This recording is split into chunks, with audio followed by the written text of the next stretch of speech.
तो आज हम आप लोगों के लिए लेकर के आए हैं जर्नल एंट्री। पिछले क्लासेस में हमने बहुत सारे जर्नल एंट्रीज को बता चुके थे। आज हम 7 मोस्ट इंपोर्टेंट जर्नल एंट्रीज लेकर के आए हैं। आज आपको और क्लियर हो जाएगा कि कैसे जर्नल एंट्रीज करते हैं। सबसे पहले अगर बात करें हम पहली एंट्री की, तो पहली एंट्री है गुड्स परचेज कि गुड्स परचेज किया गया है 1000 रुपीज का। तो सबसे पहले आप ये जान लो, गुड्स मैंने बताया था रियल अकाउंट होता है। तो आप बोलोगे सर यस रियल अकाउंट होता है। तो गुड्स आप परचेज कर रहे हो, क्या कुछ यहां गिवन है कि आप कैश में परचेज कर रहे हो या क्रेडिट में? तो आपको ये देखना है कि आप परचेज कोई भी चीज को कैसे कर सकते हो, कैश में कर सकते हो और क्रेडिट में कर सकते हो। लेकिन यहां क्वेश्चंस में गिवन नहीं है कि आप कैश में परचेज कर सकते हो, कर रहे हैं या फिर क्रेडिट में कर रहे हैं। तो जब भी क्वेश्चन में ये इंफॉर्मेशन गिवन ना रहे कि कैश में कर रहे हैं या क्रेडिट में कर रहे हैं, तो आपको कैश में मानना है। तो कैश सर यहां एक तो ठीक है, कैश आया सर और एक गुड्स आया। तो बताइए ये कैश और गुड्स ये दोनों ही क्या है? रियल अकाउंट है। और रियल अकाउंट का रूल क्या बोलता है कि debit what comes in and credit what goes out. Sir यहां क्या आ रहा है? गुड्स आ रहा है। तो क्या सर यहां क्या लिखें? तो बोलेंगे गुड्स आ रहा है तो गुड्स अकाउंट डेबिट लिखना चाहिए। और क्या लिखना चाहिए सर? कैश। तो सर कैश क्या हो रहा है? परचेज कर रहे थे, कैश जा रहा है सर। यस कैश जा रहा है, तो क्या लिखें? To cash account. तो क्या होगा? Goods account debit to cash account. लेकिन देखिए ये बच्चे अब मॉडर्न में ना हम लोग गुड्स अकाउंट को गुड्स नहीं लिखते हैं, इसलिए आप गुड्स ना लिख करके आप गुड्स के जगह पे जब आप परचेज करोगे ना तो क्या लिखोगे? Purchase account. अच्छा सर ठीक है, तो गुड्स के जगह पे आपको क्या लिखना है? परचेज। असल जब गुड्स को सेल करेंगे तब क्या लिखेंगे?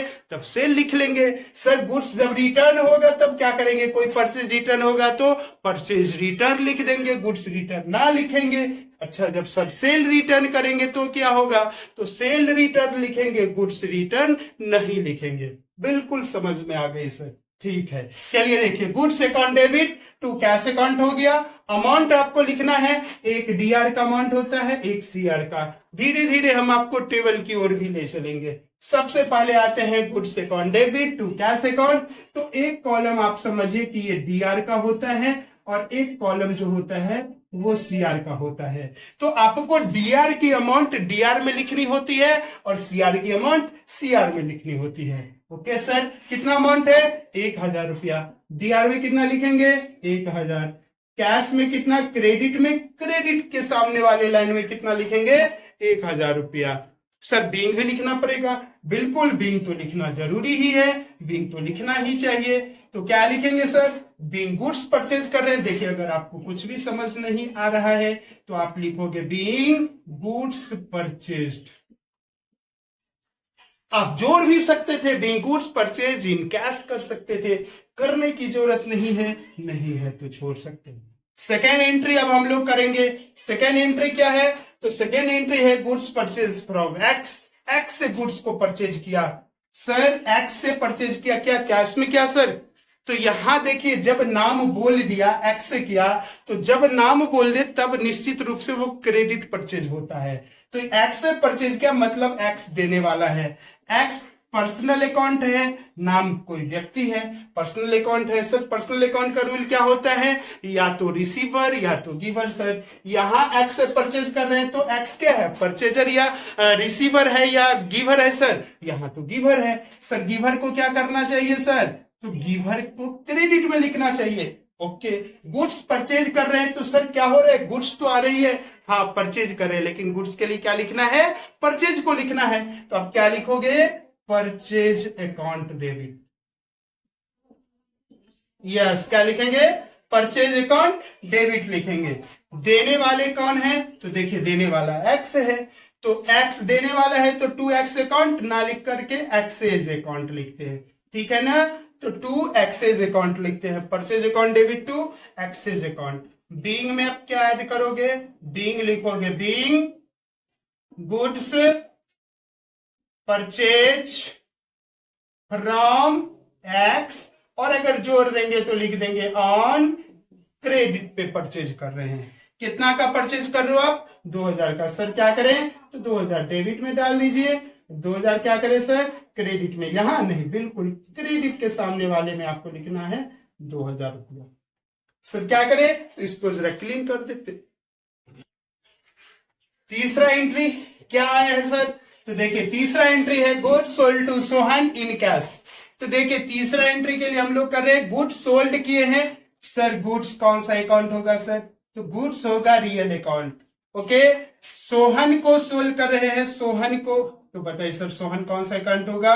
Personal account. सर कैश में कर रहे हैं तो कैश कौन सा अकाउंट है? Real account. सर यहां तो 3 आ गए, बिल्कुल 3 आ गए। आपको क्या करना है? 2 लेना है। कैसे लेना है? तो जब आप गुड्स सोल्ड कर रहे हैं कैश में, तो आपको सोहन से क्या मतलब है? आप कैश में सोल्ड कर रहे हो तो सोहन का नाम लिखोगे क्या? आपको तो कैश आ गई तो सोहन का नाम क्यों लिखोगे वाला? ठीक है, तो क्या करें सर? तो कैश अकाउंट, कैश क्या है? Real account. रियल अकाउंट का सर रूल क्या होता है? तो रियल अकाउंट का रूल होता है debit what comes in, credit what goes out. तो सर कैश में जब हम सेल कर रहे हैं, किसी चीज को आप सेल करोगे तो कैश आएगी ना, तो आने वाले को डेबिट करो। तो कैश अकाउंट को क्या करोगे? डेबिट करना है। ओके सर, कैश अकाउंट को डेबिट कर दिए। अब क्या करें सर? सोहन, सोहन का तो काम ही नहीं है। अब आप गुड्स सोल्ड कर दिए तो आपके पास से क्या जा रही है? गुड्स क्या है? रियल अकाउंट है। जाने वाले को क्या करो? क्रेडिट करो। और जा क्या रहा है? गुड्स। सर गुड्स को कर दे क्रेडिट? नो बच्चे, गुड्स को नहीं करना है क्रेडिट। किसको करना है? सेल्स को करना है क्रेडिट। मैंने पहले ही बता चुका था। ठीक है सर, तो क्या होगा? टू सेल्स अकाउंट हो जाएगा। सर बिंग लिखना जरूरी है क्या? बिल्कुल बच्चे, बिंग लिखना जरूरी है, लिखना ही पड़ेगा। ठीक है, बिल्कुल अभी से आदत बनी रहेगी तो अच्छी रहेगी, बिल्कुल छोड़ना नहीं है। क्या लिखोगे? Bing goods sold in cash. Okay sir, कितना अमाउंट है? 500 रुपीज है। तो डेबिट में कितना डालेंगे? 500। क्रेडिट में कितना डालेंगे? 500। सर तीसरी क्लियर हो गई? यस। 4 नंबर क्लियर करने जा रहे हैं हम लोग। 4 नंबर में क्या है? Goods sold in cash. यहां भी सर गुड्स सोल्ड कर रहे हैं, ठीक है ना, लेकिन यहां भी क्या है? गुड्स सोल्ड इन कैश में कर रहे हैं और यहां कोई नाम नहीं दिया है। मतलब नाम आपको न चकमा देने के लिए दे सकता है ताकि आप न फंस जाए। आपको फंसना नहीं है। जब भी नाम आए लेकिन कैश आ जाए तो आपको कैश की ही एंट्री करनी होती है। और गुड्स सोल्ड इन कैश, तो बताइए सर गुड्स रियल अकाउंट है और कैश भी क्या है? रियल अकाउंट है। रियल अकाउंट क्या बोलता है? Debit what comes in, credit what goes out. Goods को सेल कर रहे हैं तो क्या आ रहा है? कैश। तो यस सर, कैश आ रहा है तो कैश को लिखेंगे, कैश अकाउंट डेबिट। और आपके पास से गुड्स जा रही है, गुड्स के लिए गुड्स लिखते नहीं है, लिखते हैं सेल, तो लिख देंगे सेल्स अकाउंट। कितना का सेल कर रहे हैं सर? 400, तो अमाउंट में दे देंगे 400। बीइंग में क्या लिखेंगे? तो सेम बीइंग हो जाएगा, being goods sold in cash.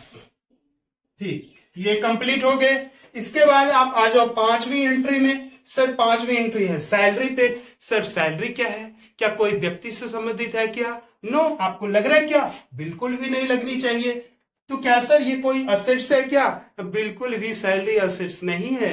आपके लिए या तो इनकम हो सकती है या आपके लिए लॉसेज हो सकती है। सर लेकिन हमारे लिए क्या समझना है? सर आप बिजनेस के लिए काम करोगे ना, तो आपको हमेशा बिजनेस के बिहाफ पे सोचना है। ये जो अकाउंटिंग हम कर रहे हैं, हम ये ना समझे कि हम अपने लिए कर रहे हैं। हम बिजनेस का काम कर रहे हैं और हमें बिजनेस के बिहाफ में ही सोचना पड़ता है।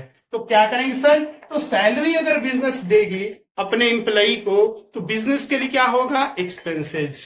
अगर वो एक्सपेंसेज होगा सर, तो क्या करना होता है? आपको मालूम है ना, नॉमिनल अकाउंट का रूल क्या बोलता है? Debit all expenses and losses. ये एक्सपेंसेज है, क्या करना चाहिए? डेबिट करना चाहिए। तो सबसे पहले आप क्या कर दो? इसे डेबिट में लिख दीजिए, salary account debit. Okay sir.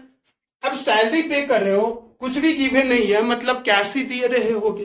तो जब कैश देंगे तो भाई कैश क्या है? रियल अकाउंट है। रियल अकाउंट क्या होता है? जाने वाले को क्रेडिट करो। सैलरी दोगे तो कैश जाएगा कि आएगा? कैश जाएगा सर। जाने वाले को क्या करो? क्रेडिट। तो क्या लिख दे? To cash account.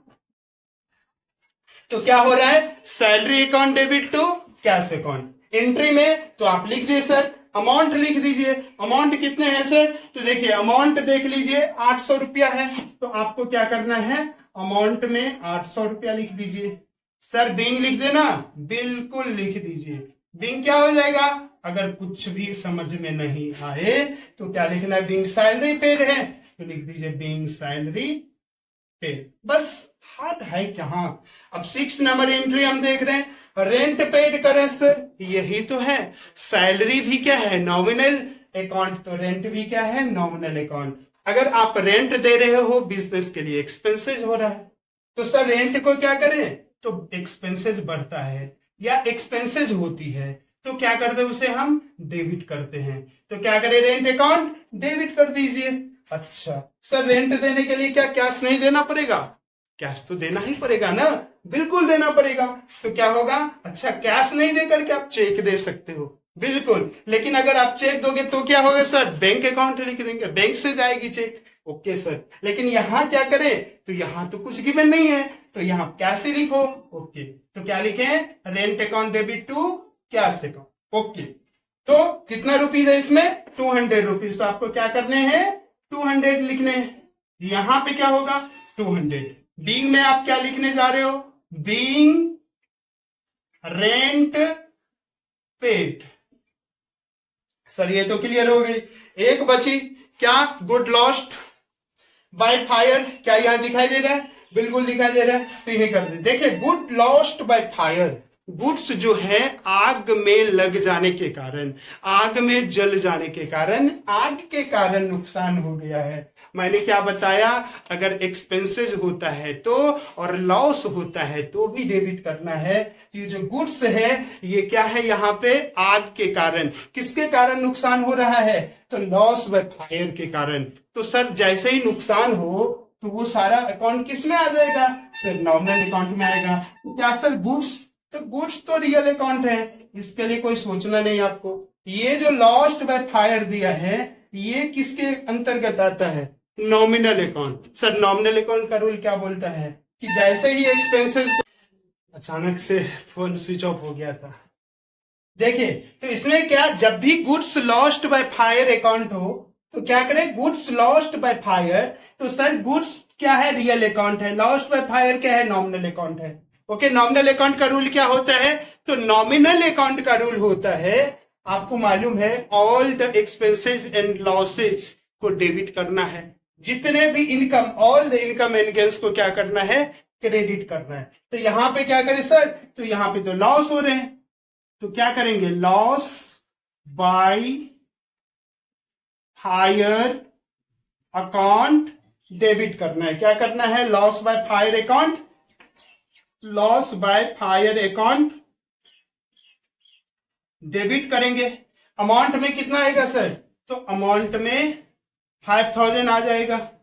फिर क्या करना है? 2 गुड्स लॉस्ट हुआ है तो आपके पास क्या नुकसान हुआ है? गुड्स, यानी गुड्स क्या हो रहे हैं? जा रहे हैं बिजनेस से, वो लॉस हो गए, अब तो नहीं रहे बिजनेस में, तो गुड्स लॉस्ट हो गया। और गुड्स के लिए आप क्या यूज करते हैं? तो यहां कौन से गुड्स लॉस्ट होने की बात की जा रही है? जो परचेज के होंगे। यहां तो सेल नहीं कर रहे हैं तो सेल्स नहीं लिखना है, यहां भी परचेज ही लिखना है गुड्स के लिए, क्योंकि परचेज गुड्स का ही नुकसान हो रहा है। इसलिए परचेज के लिए हम लोग परचेज, गुड्स के लिए परचेज लिखते हैं। तो क्या लिखेंगे? Loss by fire account debit to purchase account लिखेंगे। इसमें क्रेडिट में कितना अमाउंट आ जाएगा? 5000 ही।